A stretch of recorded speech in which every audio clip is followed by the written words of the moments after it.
Lição 39 do livro Passos de Evolução, de Joana de Ângeles.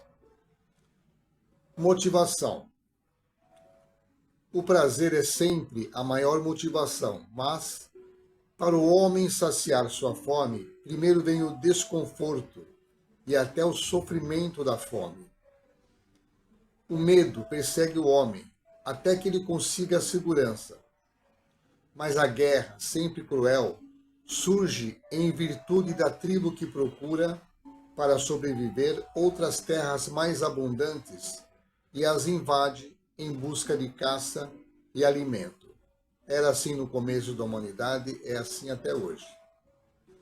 A ambição, o orgulho, a ganância, frutos do egoísmo, são originados inicialmente na fome ou medo de morrer. Vejam que esses sentimentos são úteis à manutenção da vida física. O peso do corpo sugere ao homem, uma vez saciada a fome, o prazer do descanso. Já dissemos em lição anterior que o repartir o pão acaba com muitas guerras, e o domínio do egoísmo, do orgulho e da ganância acaba com todas as guerras. A motivação hoje em dia deve ser a da alma. Querer crescer espiritualmente levará ao bom termo de não se precisar mais de um corpo físico, útil à evolução, mas desagradável em muitos aspectos, como a doença, o envelhecimento e a morte. A alma não morre. A possibilidade de se dispensar o uso do corpo, vivendo a verdadeira vida, deve ser a maior motivação para a busca da evolução e o bom uso do corpo físico. A consciência de sua efemeridade deve gerar alegria e não sofrimento. A verdadeira vida da alma pode ser, para o homem, motivo de esperança e grande alegria. Se nós focarmos que a nossa alma é imortal, que o corpo é útil enquanto ele estiver bom, mas que nós estamos indo para um plano melhor, o sofrimento, o medo da morte vai desaparecendo. Porque o medo da morte é uma questão de falta de consciência. A consciência de que somos eternos vai eliminando esse medo. E o corpo passa a ser um objeto e não o objetivo da nossa vida, cuidar dele. Cuidar dele para o crescimento da alma. É um outro paradigma. Não desejar a morte, mas temê-la. O domínio das paixões e o controle do prazer prolongam a vida, para que se extraia dela o máximo de aprendizado possível. O viver na simplicidade, alegrando-se na criação de Deus, observando o mundo e suas belezas, é um método interessante de aprendizado. Viver para a eternidade deve ser o sentimento de culto permanente, o exercício do amor na prática do bem, o costume mais inteligente.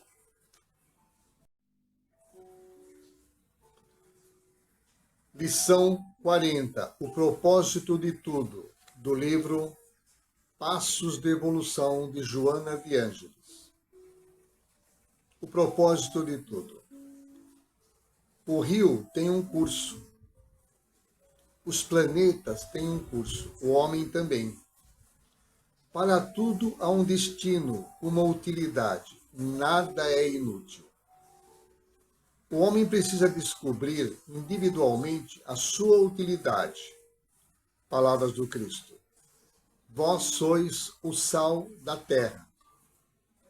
Sal é tempero e conservante.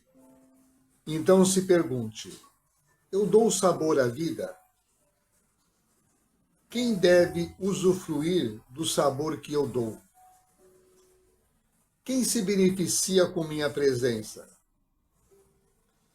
Como o sal conserva, porque não permite que as bactérias se desenvolvam na carne ou no alimento, quem eu protejo? Qual o significado da minha vida? Sou útil ao meio? Faço falta? Torno saborosas as minhas palavras, a minha presença, ou onde eu vou só fico reclamando de tudo? Eu elogio as pessoas, faço com que elas compreendam que os seus problemas vão passar, ou eu somo contando os meus problemas? A minha presença alegra ou entristece? O que eu não enxergo que me dará trabalho? Será que eu não fico dando desculpas e postergando tudo? Amanhã eu vou fazer algo. Quem faz, faz agora. Porque ser inútil é perder a oportunidade da vida, da encarnação. O que eu faço pelos meus próximos? Sirvo-os de alguma forma? Saio da inércia e procuro ação? Que atitudes me cabem? Até quando vou dar desculpas de que não estou preparado? Quando irei me preparar? A maior desculpa de muita gente para não trabalhar, principalmente no espiritismo, é dizer que não está pronto, que não tem capacidade. Ela não adquire capacidade nunca, por quê? Porque não começa. É só começar que vai se aprimorando normalmente. Mas é uma ótima desculpa para não fazer nada. Dizer, eu não tenho capaz, eu sou pequenininho. E fica parado.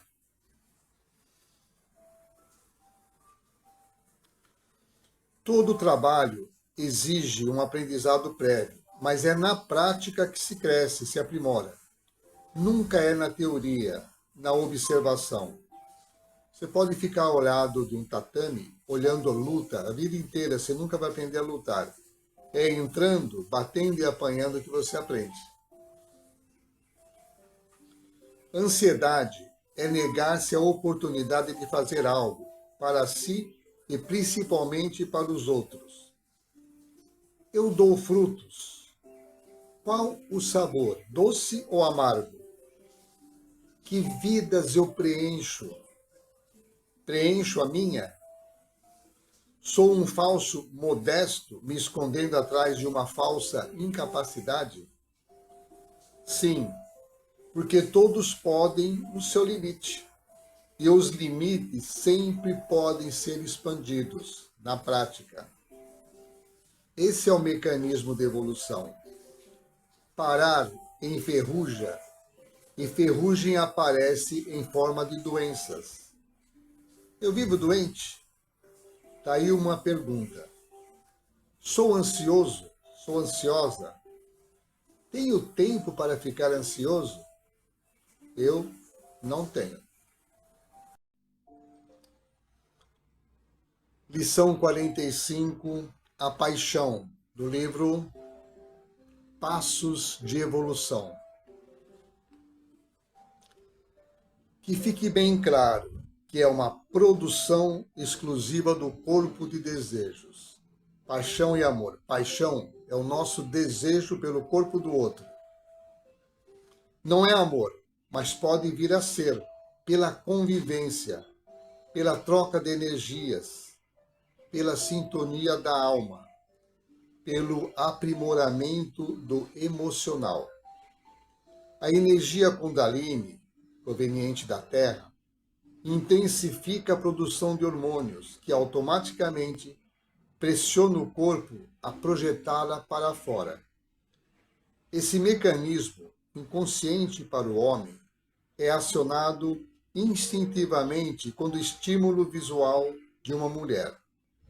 Ao direcionar-se para ela, suas manifestações verbais ou materiais, mimos e presentes, despertam um processo semelhante, embora de menor intensidade, por razões psicoquímicas.